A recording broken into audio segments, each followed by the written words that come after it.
बे समाव हादोर गेजेरारि थाखोनि मोनसे गोनां रादाब।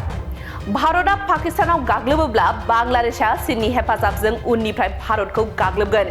सुलुंनि बादिब्ला बांलादेश राइफल्सनि बारग' गाहाय मेजर जेनेरेल फजलुर रहमानआ भारतनि बेरेखायै बिस गोनां बाथ्रा दैखांनानै बुंदों दि भारतआ पाकिस्तानखौ गाग्लोबोब्ला बांलादेशआ भारतनि सा सानजा रायजोफोरखौ दखल खालामनांगौ। पहलगाम गाग्लोबनायनि उनाव भारत आरो पाकिस्ताननि गेजेराव दुंहाव थासारि सोमजिदों। गासै भारतआनो पाकिस्ताननिफ्राय बे मुगैथाव गाग्लोबनायनि खिथेर लानो दाबि खालामगासिनो दङ। बे समावनो भारतनि जाथावना गाग्लोबनायनि जाहोनाव पाकिस्तानआ गिनानै थागासिनो दङ। बे आयदायाव बांलादेशनि आजिरा मोननाय मेजर जेनेरेल ALM फजलुर रहमानआ बुंदों दि भारतआ पाकिस्तानखौ गाग्लोबोब्ला बांलादेशआ भारतनि सा सानजा रायजोफोरखौ गाग्लोबनांगौ आरो दखल खालामनांगौ। रहमानआ फेसबुकआव बेंगलियाव लिरदोंमोन, जुदि भारतआ पाकिस्तानखौ गाग्लोबो अब्ला बांलादेशआ भारतनि मोन 7 सा सानजा रायजोफोरखौ दखल खालामनांगौ। बेनि थाखाय चीनजों लोगोसेयै रौनिया थियारिफोरनि सायाव सावरायनांगौ। फजलुर रहमानआ सिगाङाव बांलादेश राइफल्सनि गाहाय महरै हाबा मावदोंमोन, जायखौ दायो बर्डार गार्ड बांलादेश मुङै मिथिनाय जायो। बेजों लोगोसे बिथाङा आथिखालाव बांलादेशनि गाहाय बोसोनगिरि मोहम्मद यूनुसनि खाथि सोमोन्दोआव थानाय मानिनाय जायो। रहमाननि बिबुंथिया ओरैबायदि समाव फैदों जेब्ला भारत आरो बांलादेशनि गेजेराव सोमोन्दोखौ साबसिन खालामनो नाजागासिनो दङ। दरनैबो हादरनि गेजेराव सोमोन्दोआ आरोबाव गाज्रि जादोंमोन जेब्ला बांलादेशनि बारग' गाहाय मन्त्रि शेख हसीनाया भारतआव आश्रय लादोंमोन आरो भारतआ बांलादेशआव हिन्दु बाङाइ सुबुं अनजिमा एबा माइनरिटि सुबुंफोरनि सायाव गाग्लोबनायनि सायाव अजद होनानै दुखु मोननाय फोरमायदोंमोन। मोहम्मद यूनुसआ मार्चआव चीन दावबायनाय समाव भारतनि सा सानजा रायजोफोरनि सायावबो बिबुंथि होदोंमोन। यूनुसआ बुंदोंमोन, भारतनि सा सानजा बाहागोखौ चीनी बिब' बिनानाव बुंनाय जायो आरो बे ओनसोलफोरा लैथोनिफ्राय दानस'जानाय। बांलादेशआ बे ओनसोलनि थाखाय मोनसेल' लैथोआरि लामा, जाय बे ओनसोलखौ चीनी रांखान्थिजों फोनांजाबनो हायो। जेब्ला यूनुसआ बे बिबुंथिखौ होदोंमोन अब्ला खुंथायाव थानाय BJP दोलोनि गोबां दैदेनगिरिफोरा रागा जोंनाय फोरमायदोंमोन। बेनि उनाव एप्रिलाव भारतनि गुबुन हादरनि मन्त्रि S जयशंकरआ बिमस्टेकनि मोनसे जथुम्मायाव बुंदोंमोन, भारतनि सा सानजा रायजोफोरा दायो मोनसे फोनांजाबनायनि मिरु जागासिनो दङ।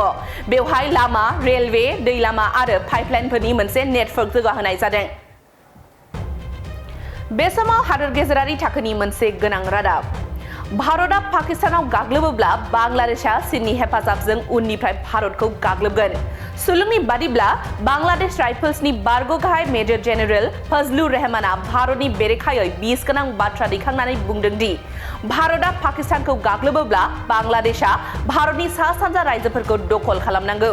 पहलगाम गाग्लोबनायनि उनाव भारत आरो पाकिस्ताननि गेजेराव दुंहाव थासारि सोमजिदों। गासै भारतआनो पाकिस्ताननिफ्राय बे मुगैथाव गाग्लोबनायनि खिथेर लानो दाबि खालामगासिनो दङ। बे समावनो भारतनि जाथावना गाग्लोबनायनि जाहोनाव पाकिस्तानआ गिनानै थागासिनो दङ। बे आयदायाव बांलादेशनि आजिरा मोननाय मेजर जेनेरेल ALM फजलुर रहमानआ बुंदों दि भारतआ पाकिस्तानखौ गाग्लोबोब्ला बांलादेशआ भारतनि सा सानजा रायजोफोरखौ गाग्लोबनांगौ आरो दखल खालामनांगौ। रहमानआ फेसबुकआव बेंगलियाव लिरदोंमोन, जुदि भारतआ पाकिस्तानखौ गाग्लोबो अब्ला बांलादेशआ भारतनि मोन 7 सा सानजा रायजोफोरखौ दखल खालामनांगौ।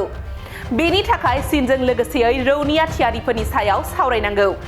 फजलुर रहमानआ सिगाङाव बांलादेश राइफल्सनि गाहाय महरै हाबा मावदोंमोन, जायखौ दायो बर्डार गार्ड बांलादेश मुङै मिथिनाय जायो। बेजों लोगोसे बिथाङा आथिखालाव बांलादेशनि गाहाय बोसोनगिरि मोहम्मद यूनुसनि खाथि सोमोन्दोआव थानाय मानिनाय जायो। रहमाननि बिबुंथिया ओरैबायदि समाव फैदों जेब्ला भारत आरो बांलादेशनि गेजेराव सोमोन्दोखौ साबसिन खालामनो नाजागासिनो दङ।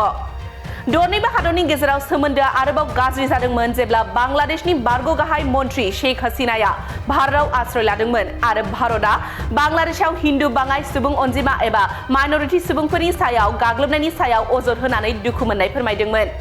मोहम्मद यूनुसआ मार्चआव चीन दावबायनाय समाव भारतनि सा सानजा रायजोफोरनि सायावबो बिबुंथि होदोंमोन। यूनुसआ बुंदोंमोन, भारतनि सा सानजा बाहागोखौ चीनी बिब' बिनानाव बुंनाय जायो आरो बे ओनसोलफोरा लैथोनिफ्राय दानस'जानाय। बांलादेशआ बे ओनसोलनि थाखाय मोनसेल' लैथोआरि लामा, जाय बे ओनसोलखौ चीनी रांखान्थिजों फोनांजाबनो हायो। जेब्ला यूनुसआ बे बिबुंथिखौ होदोंमोन अब्ला खुंथायाव थानाय BJP दोलोनि गोबां दैदेनगिरिफोरा रागा जोंनाय फोरमायदोंमोन। बेनि उनाव एप्रिलाव भारतनि गुबुन हादरनि मन्त्रि S जयशंकरआ बिमस्टेकनि मोनसे जथुम्मायाव बुंदोंमोन, भारतनि सा सानजा रायजोफोरा दायो मोनसे फोनांजाबनायनि मिरु जागासिनो दङ। बेवहाय लामा, रेलवे, दै लामा आरो पाइपलाइनफोरनि मोनसे नेटवर्क जौगाहोनाय जादों।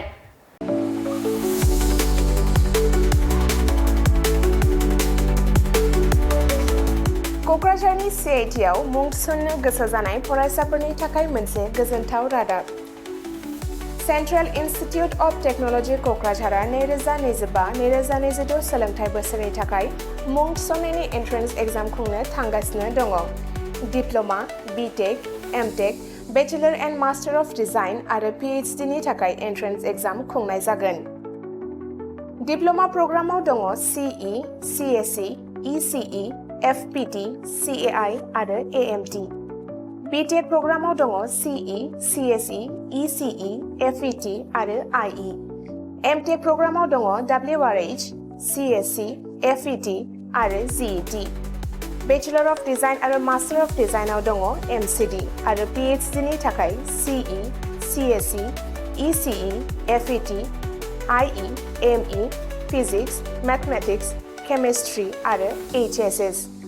बे समाव अनलाइन आर'जलाइ लानाया सोलिगासिनो दङ आरो बियो फैगौ 31 मेसिम थागोन। डिप्ल'मा, BTech आरो MTech नि एन्ट्रेन्स एग्जामखौ फैगौ 8 जुनाव खुंनाय जागोन आरो PhD नि एन्ट्रेन्स एग्जामखौ 15 जुनाव खुंनाय जागोन। आबुङै मिथिनो थाखाय एडमिशन सेल CIT क'क्राझारनि मबाइल नम्बर 9365031406 आव सुलाद लानो हागोन एबा query2025@cit.ac.in आव इमेल खालामहरनो हागोन। बेनि अनगायै cit.ac.in एबा admission.cit.ac.in बे मोननै वेबसाइटआव हाबनानै नायनो हागोन।